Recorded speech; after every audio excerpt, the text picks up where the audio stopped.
tous, on se retrouve aujourd'hui dans une petite vidéo questions-réponses. Donc on m'avait posé quelques questions et donc voilà, j'ai enfin un petit peu le temps de vous répondre. Donc j'ai bien tout sur papier parce que je n'aurais pas su toutes les retenir.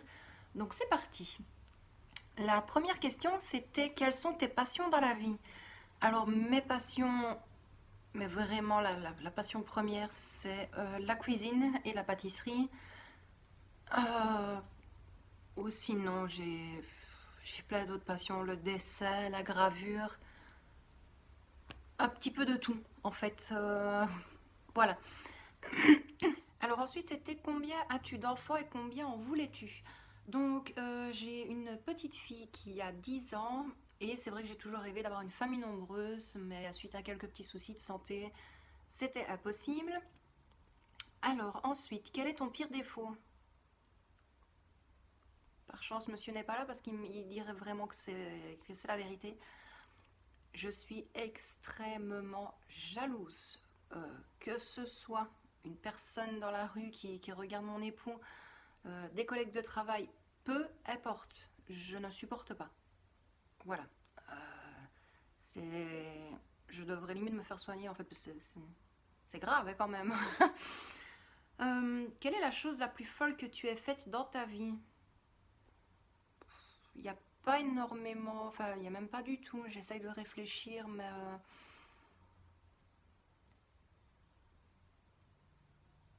non, honnêtement, là, rien du tout. Je vais pas dire que j'ai une vie calme, mais je n'ai pas fait de folie dans ma vie, donc voilà. Si tu pouvais avoir un pouvoir, tu choisirais quoi? Si je pourrais avoir un pouvoir, je pense que ce serait ramener les personnes, ne serait-ce même qu'une journée ou même une heure, les personnes les plus chères à mon cœur, pour pouvoir profiter encore un petit peu d'eux. Donc voilà.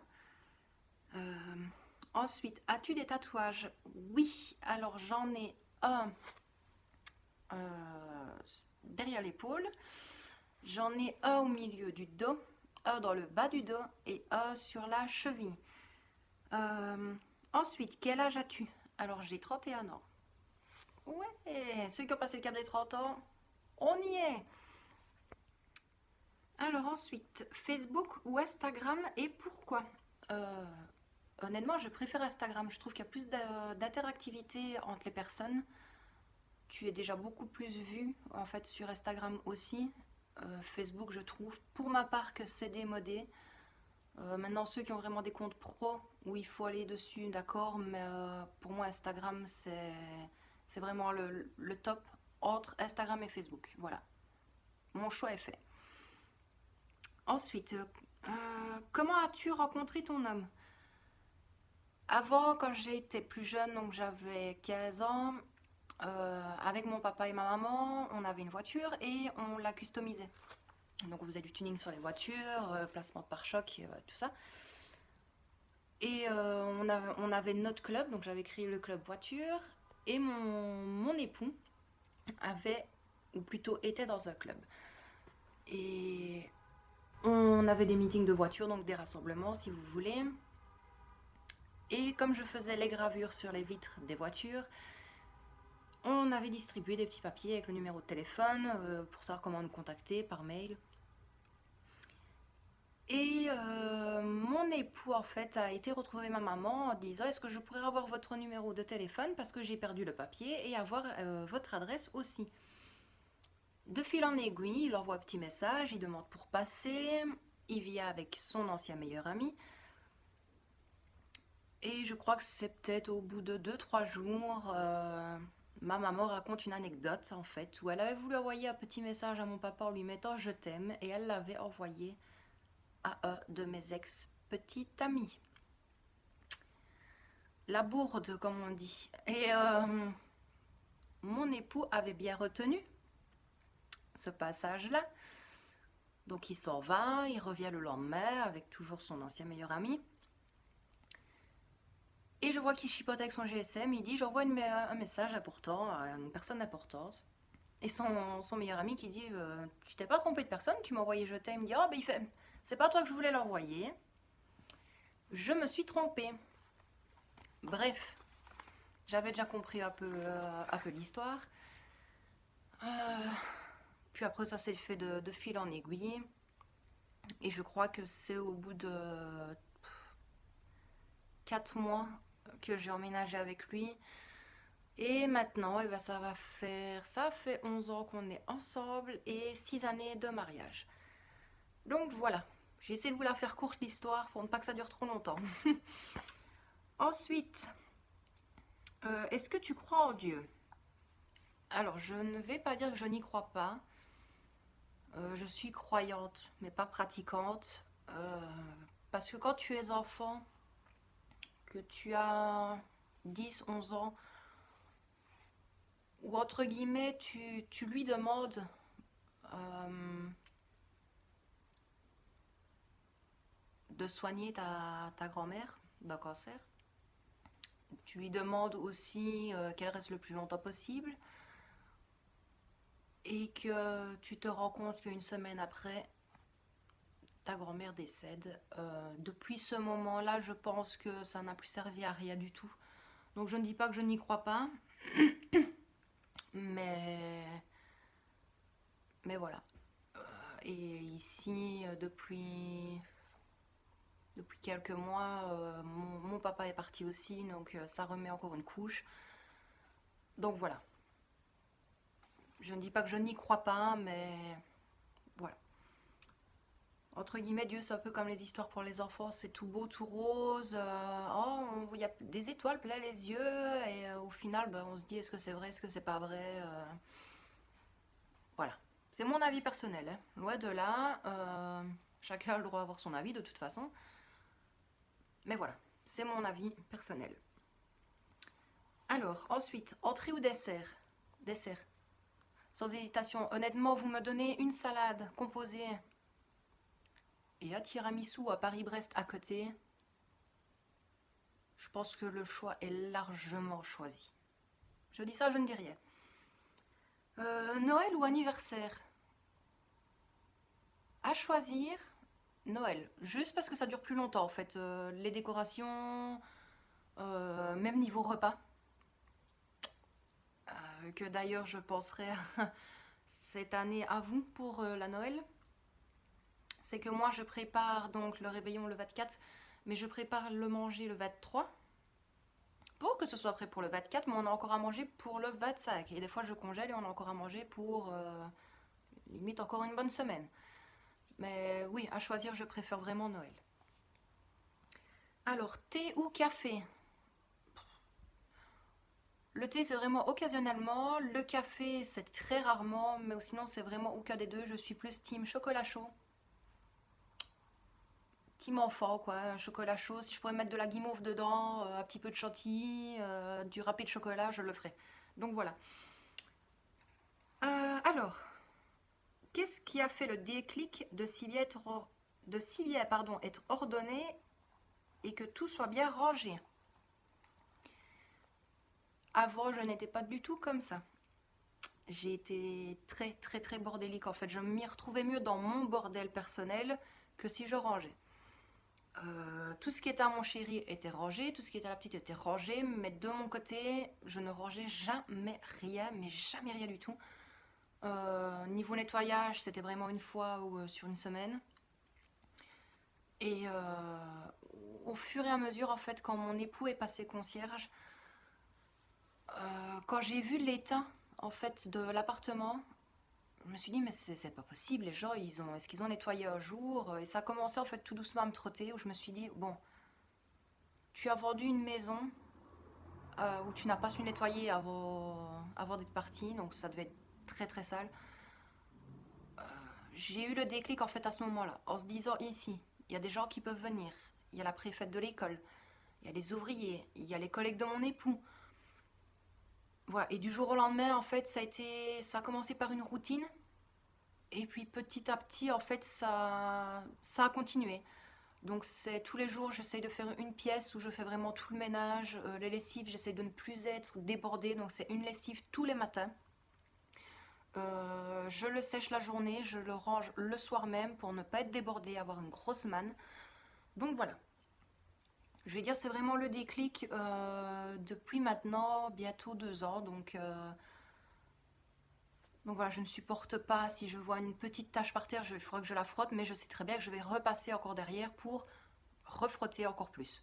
Pour vraiment que ce soit nickel partout. Il y a une petite tache, un petit centimètre, je vais renettoyer la pièce entière.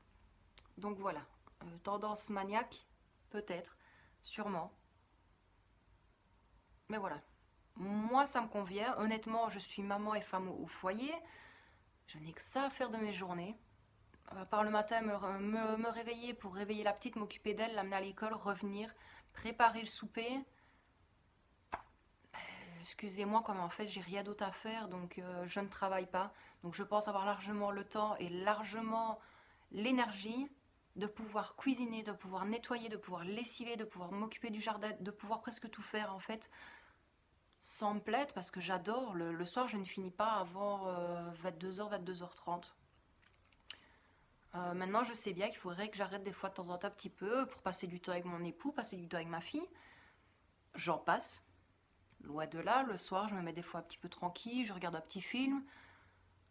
Mais voilà, maintenant, c'est vrai que je m'autorise, entre guillemets, un jour du week-end à ne rien faire pendant 3 4 heures pour profiter, de jouer, de sortir un petit peu, prendre l'air.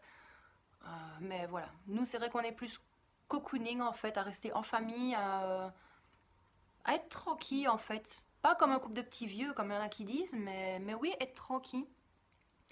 Pas forcément être toujours avec des gens, pas forcément toujours aller au restaurant, faire des sorties, aller au cinéma. Enfin, c'est pas les choses, pour nous, c'est pas les choses primordiales et c'est pas les premières nécessités en fait dans une vie de famille à avoir. Maintenant, ceux qui ont les moyens, tant mieux pour eux, mais moi je trouve que ce qui doit primer, ben, c'est d'avoir les factures payées, d'avoir à manger sur la table, que l'éducation de notre puce soit de bonne et due forme, qu'elle soit polie. Et voilà, c'est tout en fait. Mais bon, c'est moi, c'est comme ça. Et voilà, voilà, c'est tout. On va pas tourner trop longtemps autour de cette question-là parce que si jamais je commence, je crois que la vidéo elle durera 45 minutes s'il faut. Donc voilà. Ensuite, c'était comment tu t'organises. Alors, il y a plusieurs façons. Je m'organise tout d'abord avec une application To-Do List où je note et ça me rappelle tous les jours matin. Je fais sur version papier. J'ai des to-do list affichées aussi dans ma cuisine ou sur le frigo. Mais ou sinon, maintenant, j'ai mes habitudes. Donc le matin, je me réveille à 6 heures du matin. Je descends, la première chose que je fais, je descends le linge à lessiver. Euh, donc je fais tourner une machine, pardon. Je remonte, je dépoussière un petit peu, je passe un petit coup de balai partout. J'aère les chambres, du moins la nôtre, parce que la petite n'est pas encore réveillée.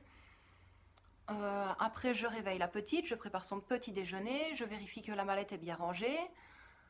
Elle s'apprête, on va à l'école, ensuite je reviens et voilà, je sais que je vais commencer par aspirer, nettoyer les sols. Voilà, en fait, j'ai vraiment par heure, je sais ce que je dois faire, je sais quand je dois le faire et comment je dois le faire. Et voilà, et pour ne pas justement, comme je dis, c'est un peu comme la charge mentale en fait. Ça ne sert à rien de se mettre plein de dossiers en tête, tous les ouvrir en même temps parce que vous allez déborder et votre corps va lâcher en fait tout simplement. Donc moi voilà, si je sais j'ai la lessive, je m'occupe de la lessive. J'ai la petite, je vais m'occuper de la petite. Une fois levée, c'est son petit déjeuner. Petit déjeuner fait, genre je débarrasse la table. Pendant qu'elle s'apprête et qu'elle se débarbouille, je vérifie la mallette. Je ne vais pas commencer le petit déjeuner, je la sers, je fais la mallette, je vais voir le linge en bas. Non, vous allez être perdu. Le soir, c'est exactement pareil. Je vérifie si elle a bien fait ses devoirs, je la refais étudier. On dîne, ou plutôt on soupe. Je vide les assiettes, je le mets dans le lave-vaisselle, je programme le lave-vaisselle pour le soir. Je renettoie toute la cuisine. Et voilà, je prépare les vêtements pour le lendemain pour ne pas être à se dépêcher le matin. Dépêche-toi, faut t'habiller. Est-ce que t'as ça? T'as pas pris tes chaussettes? Bon, voilà. Mais c'est vraiment être vraiment organisé en fait. C'est une chose à la fois. C'est tout. Je pense qu'il y a pas plus compliqué. Si maintenant vous voulez que je vous explique en plus détaillé, vous pouvez me le dire, pardon, il n'y a aucun problème. Maintenant, je ne suis pas non plus une experte en la matière qui est oui, moi je. Non, non, du tout. Moi, je vous parle de comment je fonctionne. Je ne prends exemple sur personne, c'est mon exemple personnel. Et voilà, donc si ça vous intéresse, vous me le dites. Si ça ne vous intéresse pas, il n'y a pas de souci. Mais voilà, moi c'est comme ça. Alors ensuite, c'était ton plus grand rêve. Mon plus grand rêve à moi, je pense que c'est de voir ma fille la plus heureuse en fait. De voir, de voir qu'elle, de savoir qu'elle pourrait réussir sa vie, qu'elle n'ait pas autant de problèmes en fait que moi j'ai eu depuis très très jeune. J'ai la chance quand même d'avoir une petite fille qui a toujours été en bonne santé comparée à moi. Et voilà quoi. Et voilà, excusez-moi, c'est juste que le téléphone de travail de mon époux vient de sonner, donc j'ai dû couper. Donc oui, donc je parlais de la petite. Donc oui, voilà, vraiment mon plus grand rêve, c'est qu'elle ait vraiment une belle vie, autant enfant qu'adolescente, que même plus grande en fait. Voilà, je crois que c'est la seule chose qui me vient en tête, c'est vraiment ça. C'est de la voir la plus heureuse en fait, qu'elle réussisse le mieux qu'elle peut dans sa vie. Je ne la pousse pas dans les études, à ce qu'elle soit la meilleure, à ce qu'elle nous ramène toujours les plus beaux points, non, pas du tout. Je veux que, voilà, j'aimerais plutôt qu'elle soit bien dans sa peau, qu'elle vive sa vie correctement et que, voilà, qu'elle n'ait que des bonnes choses en fait. Alors, team ananas sur la pizza. Excusez-moi. Alors, honnêtement, oui. Euh, Ça dépend lesquels. Honnêtement, quand je l'ai fait moi, il m'arrive de mettre vraiment un fond de sauce tomate, de mettre des petites rondelles de salami, du parmesan. Oui, je mets du parmesan sur les pizzas, de la mozzarella râpée, et vraiment entre les deux, je mets quelques morceaux d'ananas. Donc oui, je suis team ananas sur les pizzas. Voilà. Alors, ta pire connerie quand tu étais jeune? Euh, Ma pire connerie?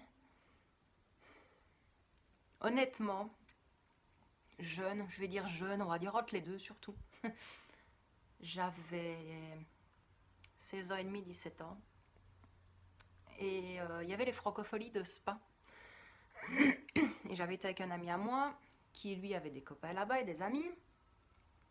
Et fatalement, vous savez comment ça fonctionne. On t'offre un verre, on t'offre un verre, on t'offre un verre. Sauf que le problème, c'est quand on est 10 en tout, t'as déjà 10 verres, puis 10 verres, puis 10 verres.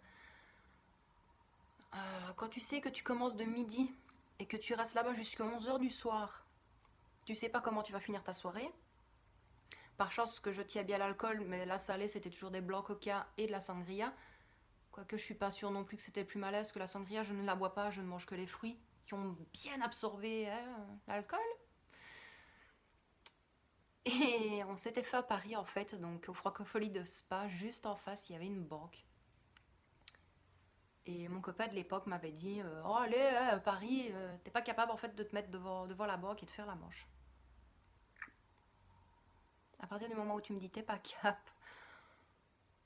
voilà, c'est pas une grosse connerie, mais oui, en fait, j'ai demandé à un de ses copains s'il avait pas. Parce que j'avais vu, il y en avait deux, trois qui avaient pris des t-shirts en plus. Fatalement, quand t'es là-bas et qu'il faisait chaud, ou tu fais tomber ta bière sur toi.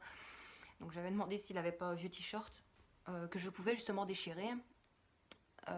J'avais pris le cendrier avec les cendres de cigarettes, où j'en avais étalé sur ma figure, pour vraiment faire. C'est pas bien, hein, du tout, c'est pas bien. Au bout de 45 verres, tu peux comprendre quand même qu'à ce moment-là, tu ne réfléchis pas à ce que c'est pas bien de ce que tu es en train de faire. Et je me suis retrouvée à faire la manche devant la banque à Spa. J'ai gagné mon pari, mais voilà. Mais pour moi, c'est vrai que c'était ma plus grosse connerie. Parce que je n'ai jamais. J'ai jamais rien fait d'autre d'extraordinaire, on va dire ça comme ça. Mais oui, j'ai beau réfléchir, je pense pas que niveau connerie.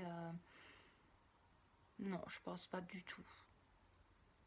Mis à part ça, sauf si vraiment il y en a une qui me revient, mais je ne pense pas.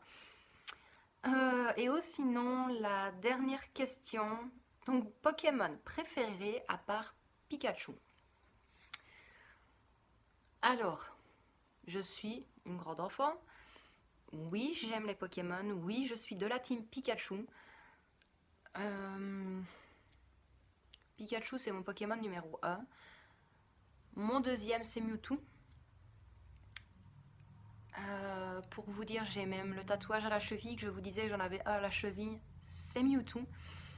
Et en troisième position, c'est Dracofeu. Donc voilà.